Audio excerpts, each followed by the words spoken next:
hearing your stories, learn from you. So I think let me first begin with a big round of applause for each one of you. Thank you so much.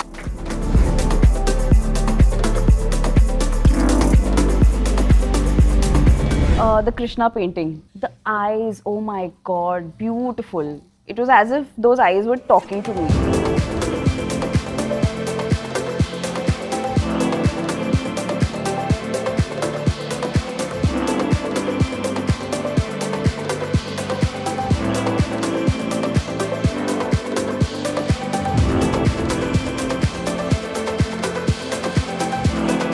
What I've learned here is how you build a community, how you work together as artists, and how you embrace each other's art pieces.